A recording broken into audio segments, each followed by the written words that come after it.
Hello बच्चों, math के chapter 1 के पार्ट 3 में आपका स्वागत है। इससे पहले पार्ट 1 पार्ट 2 ऑलरेडी बन चुके हैं। पार्ट 1 में हम लोगों ने सबसे पहले देखा कि टाइप्स ऑफ नंबर यानी कितने प्रकार की संख्या आती है, प्राकृतिक संख्या, पूर्ण संख्या, पूर्णांक, इनके बारे में हम लोगों ने समझा अच्छे से। उसके बाद पार्ट 2 में हम लोगों ने देखा था कि विभाज्यता का नियम क्या होता है, और इसके बाद हम लोगों ने इसी में देखा था कि फंडामेंटल थ्योरम ऑफ अर्थमेटिक यानी अंकगणित के आधारभूत प्रमेय।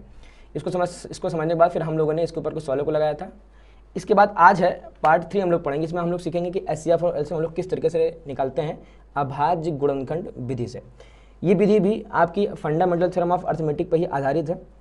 अगर आपने अभी तक इस चैप्टर के पार्ट 1 पार्ट 2 को नहीं देखा है तो डिस्क्रिप्शन में आपको लिंक मिल जाएगा, आप उसको जाके जरूर फॉलो करिए। आज के वीडियो में चलिए देखते हैं। सबसे पहले हम लोग एलसीएम और एचसीएफ, ठीक है ना। तो एचसीएफ का फुल फॉर्म आपका होता है हाईएस्ट कॉमन फैक्टर। एचसीएफ का फुल फॉर्म क्या होता है? हाईएस्ट कॉमन फैक्टर, ठीक है। हाईएस्ट मतलब बड़े से बड़ा, कॉमन यानी जो कॉमन हो, फैक्टर यानी गुणनखंड, ठीक है। अब देखिए इसी प्रकार एलसीएम क्या कहते हैं हम लोग? लोवेस्ट कॉमन मल्टीपल, है ना। छोटे से छोटा मल्टीपल होना चाहिए यानी गुणज होना चाहिए। अब हम लोग, अगर आपको ये दो लाइनें याद है, कौन सी दो लाइनें? कि जब वो आपसे कहेगा एचसीएफ निकालिए, उस समय आपको याद होना चाहिए कि संख्याओं का उभयनिष्ठ गुणनखंड अर्थात कॉमन नंबर्स की सबसे छोटी घात का गुणनफल। अगर वो आपसे कहेगा एचसीएफ ज्ञात करिए तो आपको ये याद होना चाहिए कि कॉमन नंबर्स की सबसे छोटी घात का गुणनफल, ठीक है ना। अगर ये एक लाइन याद है तो फिर आप जिंदगी में कभी एचसीएफ निकालना भूलेंगे नहीं, ठीक। एलसीएम क्या कह रहा है आपसे? एलसीएम आपसे कह रहा है प्रत्येक अभाज्य गुणनखंड की सबसे बड़ी घात का गुणनफल। ये आपसे क्या कह रहा है? एलसीएम। तो आपको ये दो लाइनें याद होनी चाहिए। एचसीएफ क्या कहता है? एचसीएफ आपसे कहता है कॉमन नंबर्स की सबसे छोटी घात का गुणनफल। एलसीएम क्या कहता है आपसे? प्रत्येक अभाज्य गुणनखंड की सबसे बड़ी घात का गुणनफल। अगर आपको ये दो लाइनें याद हैं तो सबसे पहले हम लोग सवालों को सीधे हम लोग लगाते हैं, और ये बॉक्स वाला हम आपको अभी बाद में समझाते हैं। सबसे पहले हम देखिए सवालों को लगाते हैं। सबसे पहले सवाल क्या कह रहा है आपसे? कह रहा है अभाज्य गुणनखंड विधि से 6, 72, 120 का एचसीएफ और एलसीएम ज्ञात करिए। किसका ज्ञात करना है आपको? आपको ज्ञात करना है यहाँ पे 6 का, 72 का, 72 का और 120 का, ठीक है। अब एचसीएफ और एचसीएफ निकालने की एक विधि और थी हमारे पास, वो थी यूक्लिड विभाजन एल्गोरिथम। बट 2023-24 के सिलेबस में वो आपका हट चुका है, इसलिए हम पढ़ा नहीं रहे। कई स्कूलों के टीचर पढ़ा रहे हैं क्योंकि शायद उन्होंने अभी तक अपने आप को अपडेट नहीं किया होगा। बट अगर आपके स्कूल में पढ़ाया जा रहा है तो आप अपने टीचर से कहिए कि 2023-24 का सिलेबस एक बार ऑब्जर्व करें, एक बार अच्छे से ध्यान से देखें, और उसके बाद वो यूक्लिड पढ़ाना है कि नहीं पढ़ाना वो खुद डिसाइड करें, ठीक है। देखते हैं हम लोग। सबसे देखिए विधि का नाम क्या है? अभाज्य गुणनखंड विधि। यानी हमको करना क्या है? इन सब के गुणनखंड करने। कैसे होने चाहिए गुणनखंड? अभाज्य। और ये हम पढ़ के आ चुके हैं फंडामेंटल थ्योरम ऑफ अर्थमेटिक में, ठीक है ना। देखिए 6 का हम लोग करेंगे अभाज्य गुणनखंड कितना हो जाएगा? 2 गुणे 3, 2 गुणे 3, ठीक है ना। 72 के हम लोग करेंगे, 72 के कितना हो जाएगा? देखिए 72 का फैक्टर होता है 9 × 8। 8 को हम लोग लिख देंगे 2 की घात 3, और 9 को हम लोग लिख देंगे 3 की घात 2। 120, देखिए 120 क्या होता है? 15 8 120, है ना। 15 8 जा 120। अब 8 को हम लोग क्या लिख देंगे? 8 को हम लोग लिखेंगे यहाँ पे 2 की घात 3, और 15 को कितना लिख देंगे? 3 × 5, ठीक है ना। अब ध्यान से देखिए, ये हमने अभी तक किया कि हमने 6, 72 और 120 हमने क्या कर दिए? अभाज्य गुणनखंड कर दिए, ठीक। अब अगर आपको फैक्टर्स करने नहीं आते हैं तो वो क्यों नहीं आएंगे? कि हो सकता है कि आपको टेबल्स ना याद हो। टेबल्स मतलब हो सकता है कि आपको पहाड़े ना याद हो। अगर आपको पहाड़े याद नहीं होंगे तो ये 6, 72 और 120 के अभाज्य गुणनखंड करने में आपको बहुत समय लगने वाला है। तो इससे अच्छा है समय ना लगे यहाँ पे, आपको ये टेबल्स याद होने ही चाहिए, 1 से लेके कम से कम 20 तक।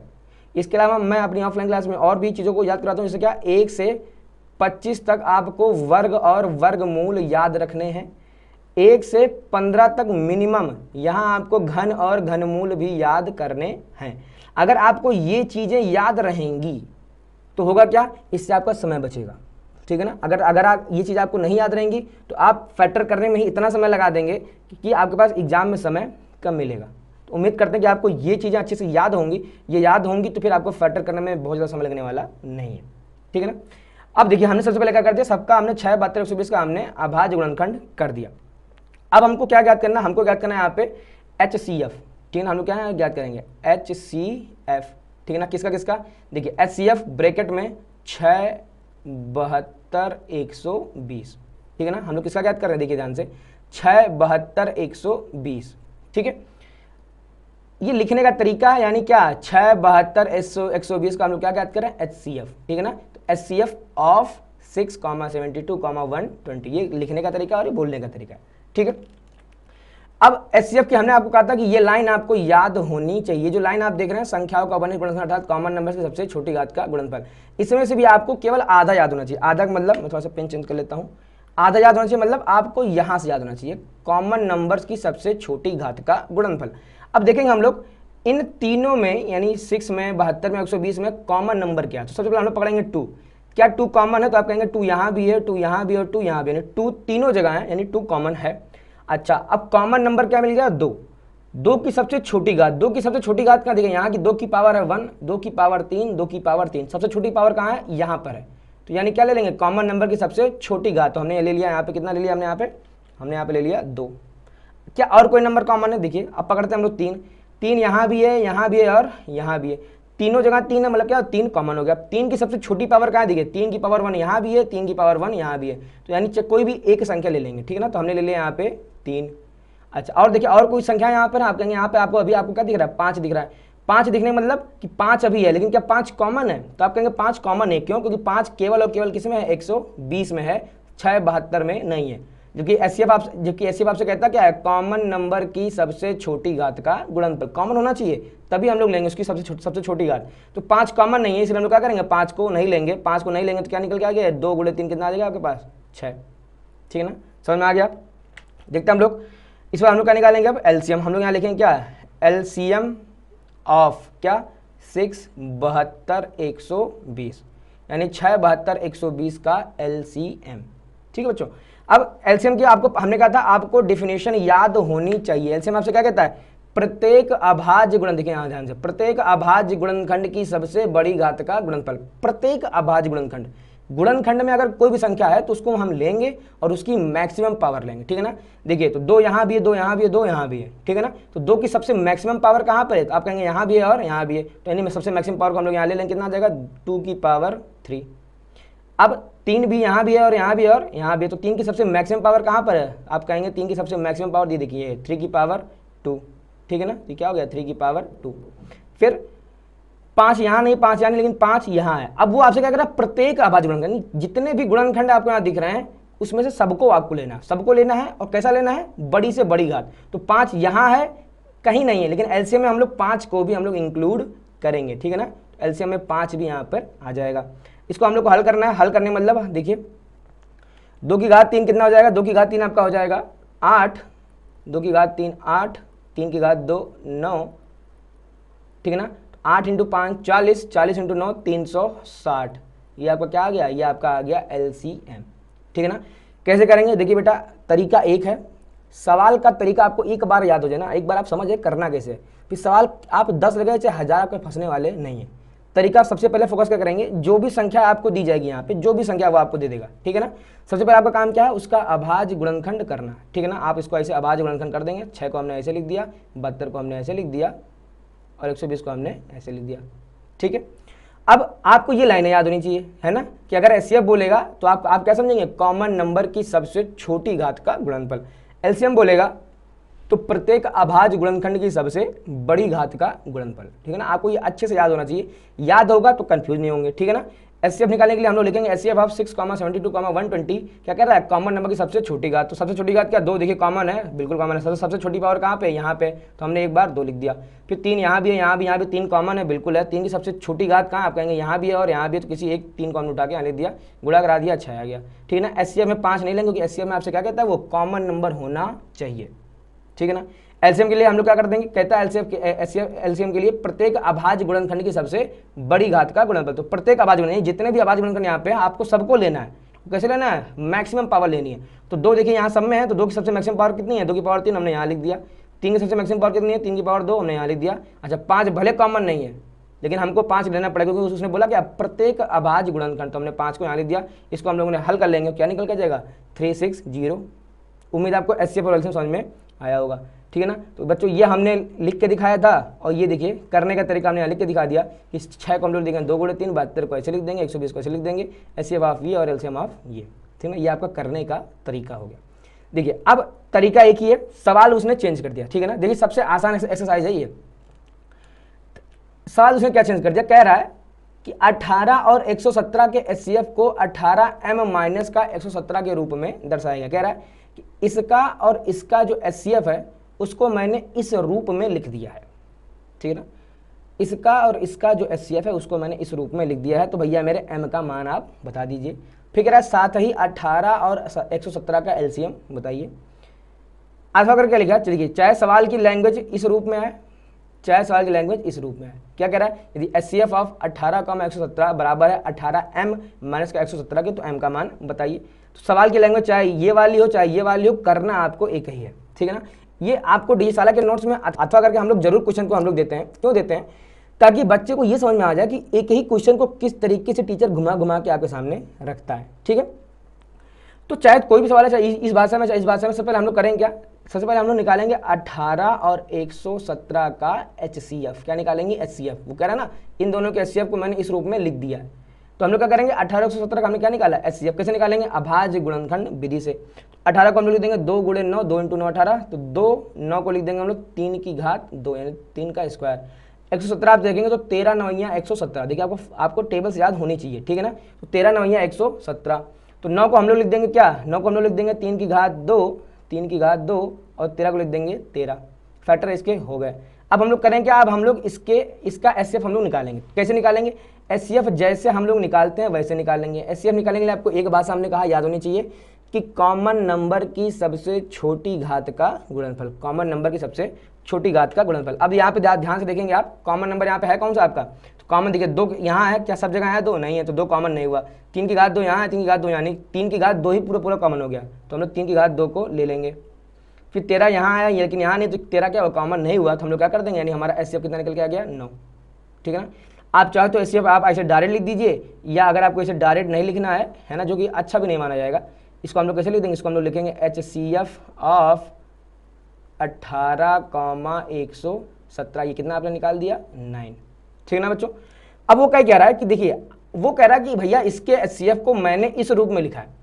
अब हमने क्या निकाल दिया, हमने इसके HCF को इस रूप में लिख दिया, ठीक है ना। हम लोग यहाँ लिखेंगे, देखिए यहाँ लिखेंगे कि HCF ऑफ 18, 117, उसने कितना दे दिया 18m माइनस का 117। उसने कहा कि इन दोनों का HCF ये है। अच्छा आपने कितना निकाला HCF 9, तो इसकी जो वैल्यू है, इसकी वैल्यू हम लोग कितना लिख देंगे यहाँ पे 9, ठीक है।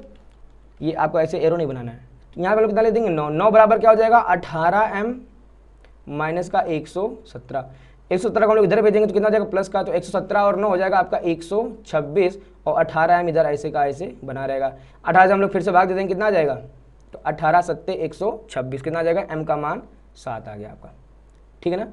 तो इस टाइप के सवाल आएंगे बच्चों, बहुत आसान सवाल है, ठीक है ना। वो क्या कहेगा आपसे, वो देखिए कोई भी 2 संख्या दे देगा, 3 संख्या दे देगा, क्या कह देगा कि इन तीनों के HCF को मैंने इस रूप में दर्शा दिया। कुछ नहीं करना, जो भी 2 या 3 संख्या वो आपको देगा, आपको करना क्या है, उन दोनों या तीनों को आपको अपना HCF निकाल लेना है, और जो भी दिया होगा उसके बराबर में रख देना, ठीक है ना। उसने इतना दिया था, हमने इसके बराबर में 9 रख दिया, एक सिंपल सी इक्वेशन बन जाएगी, उसको सॉल्व कर लेंगे और m का मान आ जाएगा, ठीक है ना। ये तो था m का मान कैसे निकालेंगे। देखिए अब इसी में उसने और एक चीज बोल दी, क्या बोला है, कह रहा है साथ ही 18 और 117 का LCM बताइए। अब 2 तरीके LCM निकालने के, अगर आप चाहो LCM अभाज्य गुणनखंड विधि से निकालना तो आप यहीं ऐसे ही निकाल सकते हो, ठीक है ना। जैसे ये था ना, हम यहाँ लिख देंगे क्या, LCM ऑफ 18, 117, ठीक। अब LCM होता क्या है, आपको मैंने ऊपर लैंग्वेज बताई थी कि प्रत्येक अभाज्य गुणनखंड की सबसे बड़ी घात का गुणनफल, प्रत्येक अभाज्य गुणनखंड की सबसे बड़ी घात का, देखिए ध्यान से ये लिखा है, प्रत्येक अभाज्य गुणनखंड की सबसे बड़ी घात का गुणनफल, ठीक है ना। अब हम लोग करेंगे प्रत्येक अभाज्य गुणनखंड, देखिए इसके अभाज्य गुणनखंड हमको देखना, तो देखिए 2 यहाँ है और कहीं नहीं, लेकिन हमको 2 को भी लेना है, क्यों, क्योंकि वो क्या बोलता है, प्रत्येक अभाज्य गुणनखंड, जितने भी गुणनखंड हुए हैं उन सबको ले लीजिए आप। तो 2 है, हमने 2 को ले लिया, ठीक है। 3 भी आपके पास मौजूद है, तो 3 की सबसे बड़ी घात कहाँ है, दोनों जगह, तो किसी एक को ले लेंगे, तो 3 की घात 2।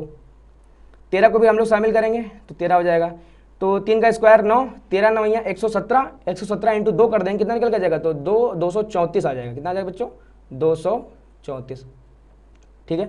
उम्मीद आपको समझ में आ गया होगा कि LCM हम लोग कैसे निकाल सकते हैं। एक तरीका और LCM निकालने का, देखिए ध्यान से देखेंगे हम लोग, ये जो फार्मूला लिखा ना, इस फार्मूले की सहायता से भी हम लोग LCM को ज्ञात कर सकते हैं। फार्मूला क्या कहता है, फार्मूला आपसे कह रहा है कि HCF of A, B into LCM ऑफ A, B is equal to A into B, ठीक है ना। ये फार्मूला कहाँ से आया है, देखिए ऊपर से आया फार्मूला, थोड़ा सा ऊपर चलते हैं हम लोग। ये जो फार्मूला यहाँ पे लिखा गया है, HCF of A comma B into LCM of A comma B is equal to A into B, ठीक है ना। इसकी जो भाषा होती है, भाषा क्या होती है कि दो संख्याओं का एचसीएफ, ये देखिए दो संख्याओं का एचसीएफ गुणे दो संख्याओं का एलसीएम बराबर होता है उन दोनों संख्याओं के गुणनफल के, ठीक है ना। दो संख्याओं का एचसीएफ इंटू दो संख्याओं का एलसीएम बराबर होगा दोनों संख्याओं के गुणनफल के।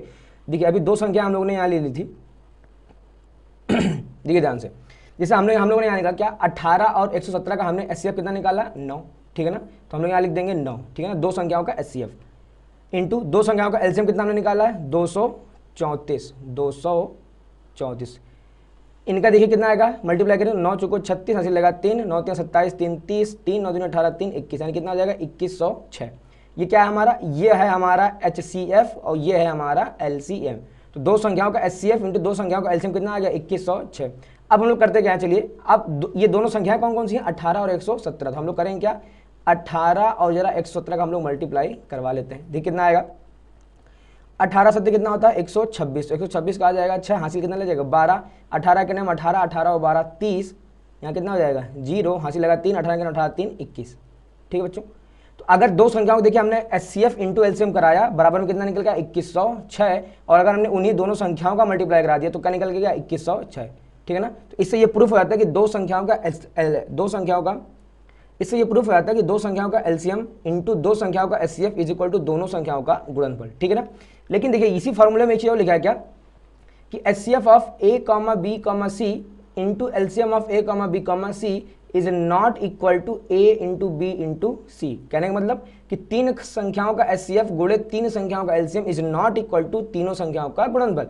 देखिए जब दो संख्याओं को लेंगे तो दो संख्याओं के लिए फॉर्मूला सही है, लेकिन तीसरी संख्या अगर तीन संख्याओं का एचसीएफ इंटू तीन संख्याओं का एलसीएम कराएंगे तो तीनों संख्याओं के गुणनफल के बराबर नहीं आएगा। आ भी सकता है और नहीं भी आ सकता, बट जनरली बराबर नहीं आता। जैसे देखिए हमने यहाँ एग्जाम्पल लिया था अभी 6, 72 और 120, ये एग्जाम्पल हमने आपके सामने लिया था। अब देखिए ध्यान से 6, 72 और 120 का एचसीएफ कितना आया था आपके सामने 6, ठीक है ना। तो हम यहाँ लिखते हैं एचसीएफ इंटू एलसीएम कितना आपने निकाला था 360, मल्टीप्लाई कराएंगे तो 6 0 0, 6 6 का 36 का 6, हासिल लगा 3 6 18 3 21, कितना आ गया बच्चों 2160। ये हमारा क्या है, ये हमारा एचसीएफ है और ये हमारा क्या है एलसीएम। अब हम लोग जरा इन तीनों संख्याओं का जरा मल्टीप्लाई करा के देखते हैं, ठीक है ना। 6 इंटू 72 इंटू 120, ठीक है ना। तो सबसे पहले हम लोग 6 का कराते हैं, तो चलिए 6 दूनी 12, हासिल लगा 1 6 7 42 1 43, तो ये हो जाएगा कितना 432 इंटू 120। सबसे लास्ट में क्या आ जाएगा 0 आ जाएगा, फिर 12 दूनी 24, हासिल लगा 2, 12 3 36, 36 2 38, हासिल लगा 3, 12 चौको 48 3 51, कितना आ गया बच्चों 51,840, ठीक है। दो संख्याओं के देखिए एचसीएफ इंटू एलसीएम जो आ रहा था वही हमारा दो संख्याओं का वो भी आ रहा था, लेकिन जब तीन संख्याओं की हम लोग बात कर देंगे है ना, तो ये तीन संख्याओं की एचसीएफ है, तीन संख्याओं का ये एलसीएम है। इसका आंसर कितना रहा 2160, क्योंकि अगर इन तीनों का अगर हम मल्टीप्लाई कराएंगे आपस में तो कितना निकलेगा 51,840, जो कि बराबर नहीं है, ठीक है ना। तो ये फॉर्मूला है, इस फॉर्मूले के आधार पर हम लोग कुछ सवालों को लगा भी सकते हैं, और ये फॉर्मूला आपसे डायरेक्ट एमसीक्यू में भी पूछ सकता है, ठीक है बच्चों। चलिए हम लोग देखते हैं फटाक से और किस टाइप के सवाल वो आपसे यहाँ पे पूछ सकता है। तो ये वाला मैं आपसे कह रहा था कि इस फार्मूले की सहायता से भी हम लोग क्या कर सकते हैं, इस फार्मूले की सहायता से भी हम लोग क्या इनका एलसीएम निकाल सकते हैं। कैसे, देखिए HCF of 18,117 into LCM of 18,117 बराबर 18 इंटू 117। एचसीएफ हमने निकाल रखा था कितना, एचसीएफ हमने निकाला था यहाँ पे 9, ठीक है ना, इंटू एलसीएम हमको ज्ञात करना है बराबर 18 इंटू 17, इधर इससे कट कर देंगे 9 से, ये 18 2 आ जाएगा और 2 इंटू 17 का कितना निकल गया 234। तो आप एलसीएम चाहे ऐसे निकाल लीजिए अभाज्य गुणनखंड विधि से, या फिर एलसीएम आप इस फार्मूले की सहायता से लगा दीजिए, इस फार्मूले की सहायता से भी एलसीएम ज्ञात किया जा सकता है, ठीक है ना। अब हम लोग देखते हैं, उम्मीद है कि आपको ये एलसीएम और एचसीएफ निकालना आया होगा। अब एलसीएम एचसीएफ के ऊपर ये दो टाइप के सवाल आपसे और पूछे जाते हैं। असल में दो टाइप ना होकर ये एक ही टाइप है, ठीक है ना। इसमें देखिए क्या दे रखा है, कह रहा है पी बराबर ए बी स्क्वायर है और क्यू बराबर ए क्यूब बी है, जहां ए और बी कई संख्या है, ये अभाज्य संख्या है। तो HCF of p comma q और LCM of p comma q का मान बताइए, ठीक बच्चों।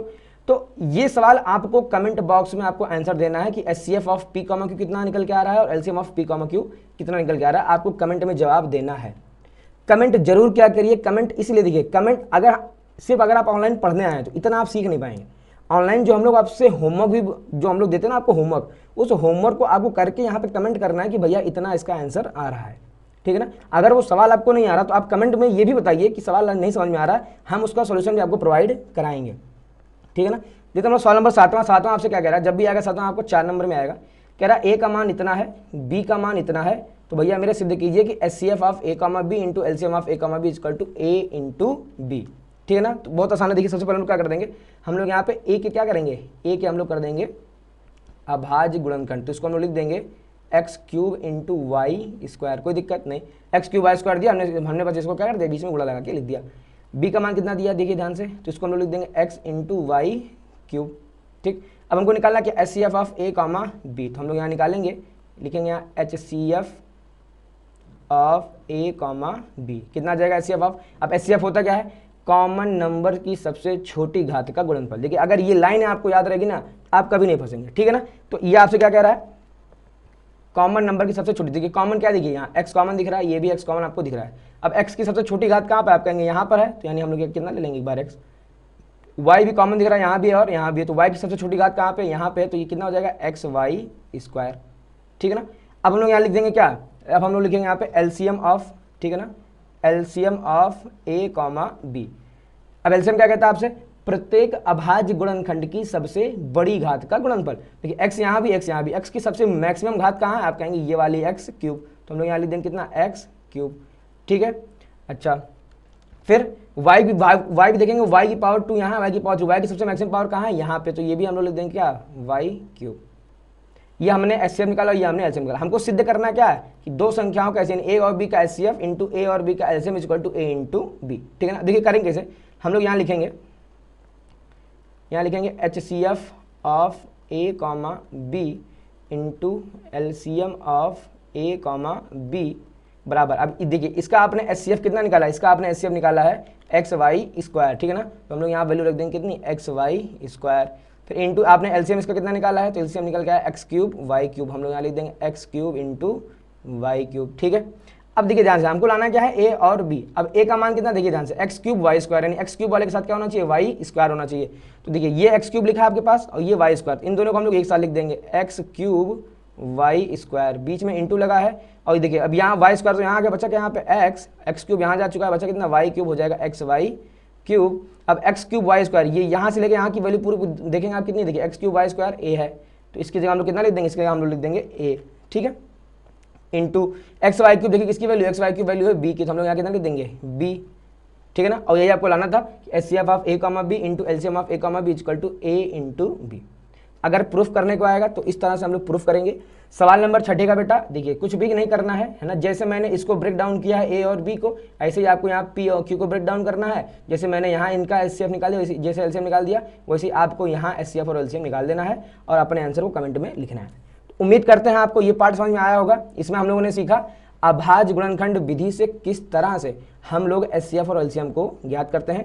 अगर आपको वीडियो कम समझ में आया हो तो आप इस वीडियो को एक बार और देखिए, लेकिन अगर आपको वीडियो हल्का सा भी पसंद आया हो, हल्का सा भी हमारा समझाने का तरीका पसंद आया हो, तो आप इस वीडियो को लाइक करिए, दोस्तों के साथ शेयर करिए और चैनल को सब्सक्राइब करिए। देखिए हमारा जो वीडियो है वो हमेशा लंबा मिलेगा आपको, क्यों, क्योंकि हम लोग प्रयास करते हैं कि हम लोग इतने अच्छे तरीके से आपको समझाएं कि एक भी कॉन्सेप्ट आपसे छूटे ना। ठीक है ना, इसलिए आपको हमारे चैनल पर जितने वीडियोज मिलेंगे वो एकदम लेंदी मिलेंगे। लेंदी मतलब हर एक कॉन्सेप्ट को जो हम लोग कवर करते हैं इसके चक्कर में वो वीडियो आपको हमेशा बड़ी मिलेगी। ठीक है ना, तो उम्मीद करते हैं कि आपको सवाल समझ में आ रहे होंगे। ये था चैप्टर नंबर 1 का पार्ट 3। मिलते हैं अगले वीडियो में, जिसमें हम लोग देखेंगे कि HCF और LCM के किस तरीके से रियल लाइफ एग्जाम्पल्स के प्रॉब्लम्स को हम लोग हल करते हैं HCF और LCM के थ्रू। ठीक है दोस्तों, तो चलिए हम लोग मिलते हैं नेक्स्ट वीडियो में।